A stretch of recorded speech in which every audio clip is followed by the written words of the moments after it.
नमस्कार, आप देख रहे हैं पहाड़ टीवी और मैं हूं नवल खाली। चलिए बुलेटिन की शुरुआत करते हैं, लेकिन उससे पहले एक नजर आज की हेडलाइंस पर। एक बार फिर से भारी बारिश का ऑरेंज अलर्ट जारी। मौसम विभाग के मुताबिक 18 जुलाई तक रहेगी बारिश। भाजपा प्रदेश प्रभारी दुष्यंत गौतम ने दिए संकेत, कहा कभी भी हो सकती है दायित्व की घोषणा। बद्रीनाथ और यमुनोत्री हाईवे भूस्खलन के चलते बार बार हो रहा बाधित। यात्रियों से यात्रा करने के दौरान एहतियात बरतने की appeal. Dehradun deputy registrar office में रिकॉर्ड के साथ हुई छेड़छाड़। कई वर्षों से कर्मचारियों की भू माफियाओं से मिली भगत आई सामने। डीएम के निर्देश पर मुकदमा हुआ दर्ज। अंकिता हत्याकांड में सरकारी वकील जितेंद्र रावत को हटाया। अंकिता के माता पिता ने लगाया था लापरवाही का आरोप। चमोली के कंटपैक ग्वालदम मोटर मार्ग पर हुआ हादसा। दुर्घटना में 3 की मौत, 8 घायल। अंकिता हत्याकांड में सरकारी वकील जितेंद्र रावत को हटा दिया गया है। अंकिता के माता पिता ने इस मामले में लापरवाही का आरोप लगाया था। आपको बता दें कि उत्तराखंड के चर्चित अंकिता भंडारी हत्याकांड में पैरवी कर रहे सरकारी वकील जितेंद्र रावत को शासन ने हटा दिया है। आपको बता दें कि अंकिता के माता पिता इस मामले में लगातार आंदोलन कर रहे थे। उनका आरोप था कि जितेंद्र रावत ढंग से केस की पैरवी नहीं कर रहे हैं। उन्हें आशंका थी कि वकील मामले को कमजोर करना चाहते और अब इस मामले में सरकारी वकील को हटा दिया गया है। भारी बारिश के चलते चमोली जिले के पास पीपलकोटी में शनिवार सुबह से ही राष्ट्रीय राजमार्ग बंद पड़ा रहा और सुबह काफी देर तक जेसीबी मशीन नहीं पहुंची, जिससे लोगों को खासी परेशानियों का सामना करना पड़ा और लोगों को अपने गंतव्य को पहुंचने में काफी समय लग रहा है। वहीं लोगों को अपने गंतव्य में पहुंचने में काफी समय लग रहा है और यातायात ठप हो गया है। इस मामले को देखते हुए स्थानीय प्रशासन ने तत्परता से कार्रवाई करने का आदेश दिया है। वहीं जिसके बाद जेसीबी मशीन से मलबा हटाया गया और यातायात को सुचारू किया गया। हरिद्वार में गंगा जल लेने आने वाले कांवड़ तीर्थ यात्रियों की संख्या 4 करोड़ के पार चली गई है। अंकल के दक्षेश्वर महादेव मंदिर में जलाभिषेक के लिए देर रात से कतारें लगी रही। कांवड़ यात्री रात से ही जलाभिषेक के लिए अपनी बारी का इंतजार करते रहे। रुड़की में राजमार्ग से लेकर बाईपास तक कांवड़ियों का रेला लगातार बढ़ रहा है। इसके अलावा रुड़की क्षेत्र में भी कांवड़ियों की संख्या में वृद्धि देखी जा सकती है। राजमार्ग से लेकर बाईपास तक कांवड़ियों का रेला लगातार बढ़ रहा है और यात्रियों के पहुंचने की गति भी तेज हो गई है। आपको बता दें कि कांवड़ तीर्थ यात्रा भगवान शिव के जलाभिषेक के लिए गंगा जल लेने की यात्रा है। उत्तराखंड के कुमाऊं मंडल और गढ़वाल मंडल में भारी बारिश की चेतावनी जारी की गई है। मौसम विभाग के द्वारा जारी किए गए पूर्वानुमान के मुताबिक 18 जुलाई तक ऑरेंज और रेड अलर्ट जारी किए गए हैं, जिसके चलते लोगों को सतर्क रहने की सलाह दी जा रही है। मौसम विभाग के मुताबिक 15, 16 और 18 जुलाई को कुमाऊं मंडल और गढ़वाल मंडल में भारी से भारी बारिश होने की संभावना है। इस वजह से ऑरेंज अलर्ट जारी किया गया है। इसके साथ ही 17 जुलाई को रेड अलर्ट भी जारी किया गया है, जो भारी बारिश की संभावना को दर्शाता है। मौसम विभाग के अधिकारियों ने बताया कि 18 जुलाई के बाद मौसम में राहत की उम्मीद है। हालांकि लोगों से अपील की गई है कि वो सतर्क रहें और आवश्यक सुरक्षा के उपाय अपनाएं। लोगों से अनुरोध किया जा रहा है कि मौसम के अपडेट के लिए मौसम विभाग की सलाह का पालन करें और सुरक्षित रहें। अब एक बहुत ही सनसनीखेज मामला देहरादून से सामने आया है, जहां प्रशासनिक जांच में सामने आया कि बड़े पैमाने पर फर्जी विक्रय दान पत्र अभिलेखों से छेड़छाड़ कर भू माफियाओं को लाभ पहुंचाने का खेल सालों से चल रहा था। एडीएम वित्त की ओर से जांच में पकड़े गए 4 मामलों में आरोपियों के खिलाफ रिपोर्ट दर्ज कराने के निर्देश दिए गए। आपको बता दें कि देहरादून के रजिस्ट्रार कार्यालय के कर्मचारियों और भू माफियाओं की मिलीभगत से रिकॉर्ड रूम के अंदर असली रजिस्टर को बदलने और गायब करने का गैंग संचालित किया जा रहा था। जन सुनवाई में कुछ मामले सामने आने के बाद जिलाधिकारी सोनिका ने जांच बिठाई तो गैंग का पर्दाफाश हो गया। जांच में सामने आया कि रिकॉर्ड रूम में असली रजिस्टर को बदलकर उसके स्थान पर भू माफिया अपने अनुसार फर्जी दस्तावेजों को रिकॉर्ड में शामिल करवा रहे थे। इससे आप साफ अंदाजा लगा सकते हैं कि देहरादून में भू माफियाओं ने इस दौरान कितनी भूमि कब्जे में ली होगी। ये भी अपने आप में बड़ी बात है। वहीं जो सरकारी कर्मचारी इस मिलीभगत में शामिल थे, उनकी संपत्ति की जांच करने की भी बात सामने आ रही है। भाजपा के राष्ट्रीय महामंत्री और प्रदेश प्रभारी दुष्यंत गौतम ने उत्तराखंड की प्रदेश सरकार में दायित्व की घोषणा के संबंध में बातचीत की। दुष्यंत गौतम ने उत्तराखंड के मुख्यमंत्री पुष्कर सिंह धामी की भी खूब प्रशंसा की। उन्होंने कहा कि पुष्कर सिंह धामी ने अपने 2 साल के कार्यकाल में हर समस्या का समाधान किया है। उन्होंने ये भी कहा कि प्रदेश सरकार में दायित्व की घोषणा कभी भी हो सकती है और जो भी जरूरी होगा वो किया जाएगा। उन्होंने कहा कि उनकी पार्टी लोकतांत्रिक तरीके से काम करती है और दायित्व की घोषणा कभी भी हो सकती है और मामला अब आखिरी चरण में है। देखिए, एक संगठनात्मक प्रक्रिया है।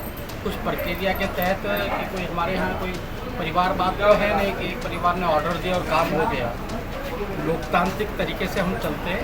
हर सतह पर सभी का मार्गदर्शन, सभी की सलाह मिलती है। लास्ट स्टेज के अंदर है, जल्दी कभी भी घोषणा हो सकती है। यानी अब अध्यक्ष जी के हाथ में है, माना जाए कि अब लास्ट स्टेज में है। अब किसके हाथ में है, जब निकलेगा मालूम पड़ेगा किसके हाथ से आ रहा है।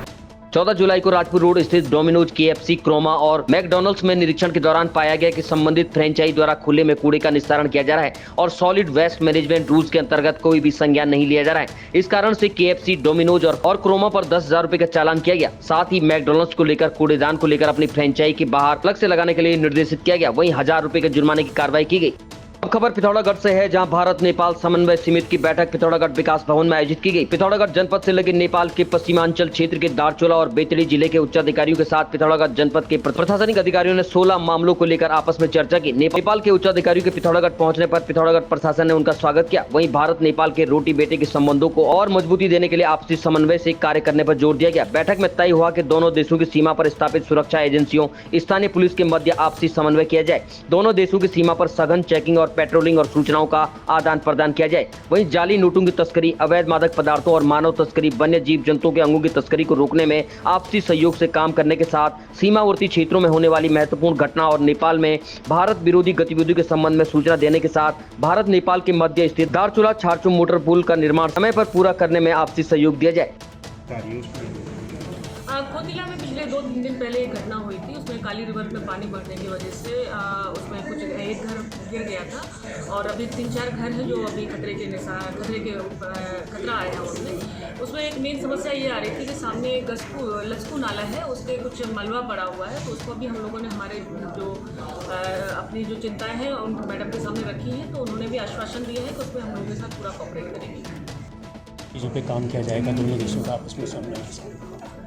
यो हाम्रो अब नेपाल भारतको सीमा जोडिएका जिल्लाको नियमित बैठक हो। यसमा विशेष गरी पिथौरागढको हाम्रो डिएम साहब बैतडीको तर्फबाट हामीले प्रतिनिधित्व गऱ्यौँ। त्यसै गरी दार्चुलाको जिल्ला सुरक्षा समितिको आज बैठक सम्पन्न भएको छ। विशेष गरी यो बैठकमा दुई देशका जोडिएका जिल्लाहरूको आपसी हितका विषयमा, विशेष गरी हाम्रो बैतडीको सन्दर्भमा बैतडीको भेलाघाट पुललाई प्रयोग गरेर हुने आवागमनलाई नियमित गर्ने, उक्त नाका प्रयोग गरेर हुने अवैध मानव तस्करी, वन्यजन्तु तस्करी, तपाईँको लागु पदार्थको दोबेसनीको लागु पदार्थसँग सम्बन्धित कारोबारको त्यसलाई नियमन गर्ने सम्बन्धमा, त्यसै गरी दुई देशीय हितका विषयमा जति पनि हाम्रा जिल्लाका जोडिएका हितका विषयहरू छन्, महाकाली नदीसँग जोडिएका केही विषयहरू त्यसमा पनि छलफल भयो। त्यसै गरी नेपालीहरूले पेन्सनका सम्बन्धमा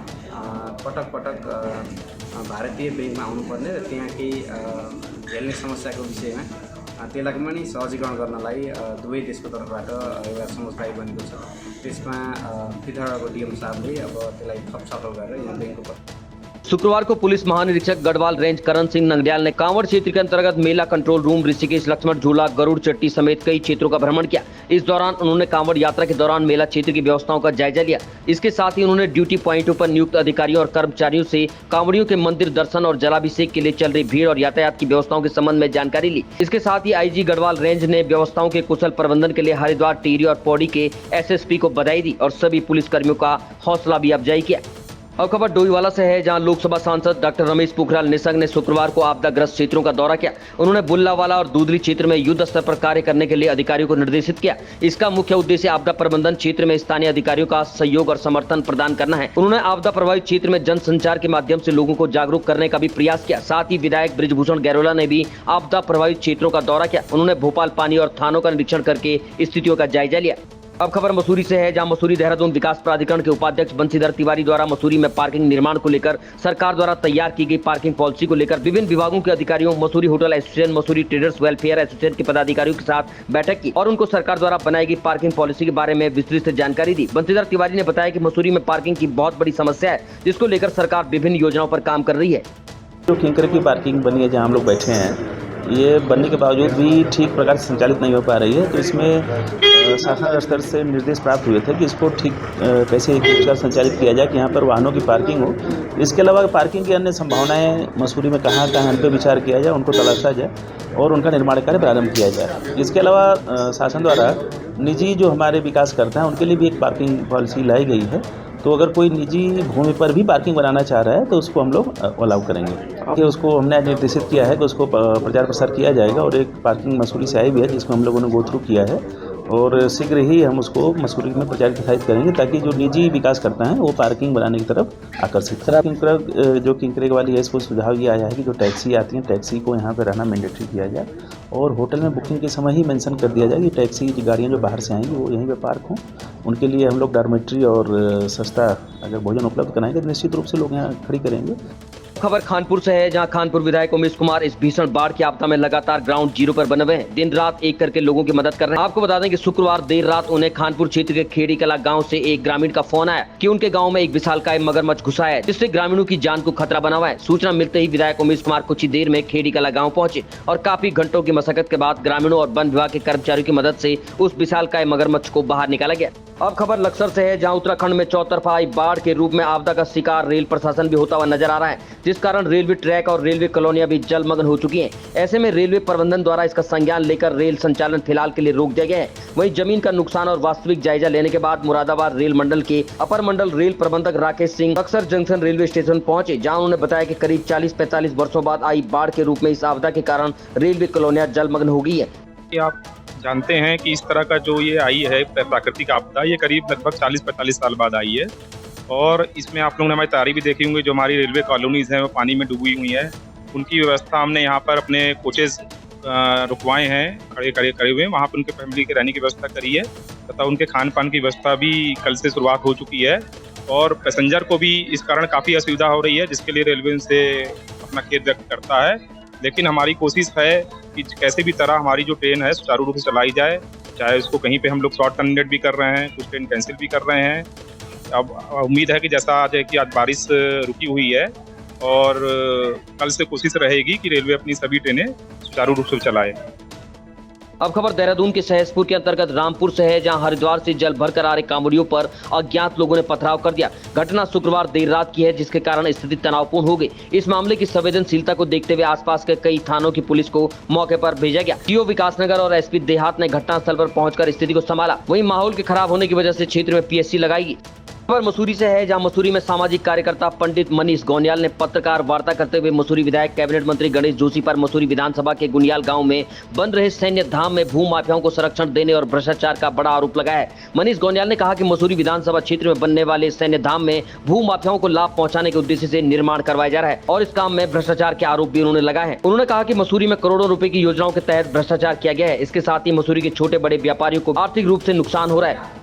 मतलब ये है जो सैन्य धाम है, ये सैन्य धाम जो गणेश जोशी का ड्रीम प्रोजेक्ट जो बोलते हैं वो भूमाफियाओं को लाभ पहुंचाने के लिए, क्योंकि जो चमोली स्थित गांव है तो वहाँ पर सबसे ज़्यादा लोग शहीद हुए हैं। वहाँ पर वो गांव में शहीदों का गांव कहलाया जाता है और सैनिकों के नाम में वहाँ मेला भी होता है। तो वहाँ के गाँव वालों ने जमीन भी खुद आवंटित कर दी थी सरकार को सैन्य धाम बनाने के लिए।